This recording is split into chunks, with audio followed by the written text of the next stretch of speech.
Hello दोस्तों, आज की स्टोरी बहुत ही अच्छी है और बहुत मोटिवेट करती है। इसे एंड तक ज़रूर देखना और चैनल को सब्सक्राइब नहीं किया है तो सब्सक्राइब करें और वीडियो को लाइक करना ना भूलें।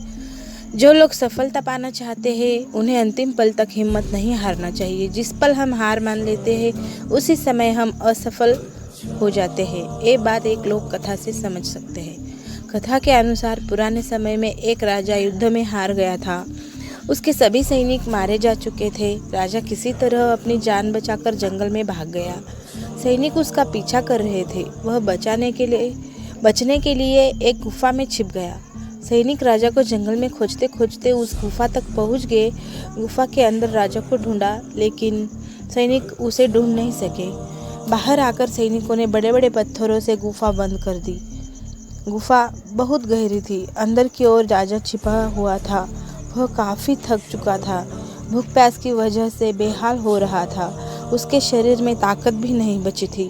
शत्रु सैनिक गुफा बंद करके वहाँ से चले गए तो राजा अंदर बैठा बैठा सोच रहा था कि अब तो उसका जीवन खत्म हो गया। वह गुफा से कभी बाहर ही नहीं निकल पाएगा। राजा निराश हो चुका था। तभी उसे माँ की एक बात याद आई। उसकी माँ कहती थी कि कुछ तो कर, यूं ही मत मर। ये बात याद आते ही राजा में फिर से ऊर्जा आ गई। उसने सोचा कि कोशिश किए बिना हार नहीं मानना चाहिए। राजा गुफा के द्वार से पत्थरों को हटाने का काम शुरू कर दिया। कड़ी मेहनत के बाद राजा ने बड़े बड़े पत्थर खिसका दिए। किसी तरह राजा ने बाहर निकलने की थोड़ी सी जगह बना ली थी। राजा गुफा से बाहर निकला और अपने मित्र राजा के पास पहुंच गया। मित्र राजाओं की मदद से उसने शत्रुओं को पराजित कर दिया, अपना राज्य वापस प्राप्त कर लिया।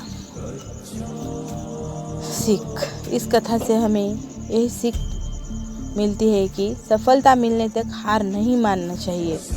जिस पल हम हार मान लेते हैं उसी समय असफल हो जाते हैं। धन्यवाद।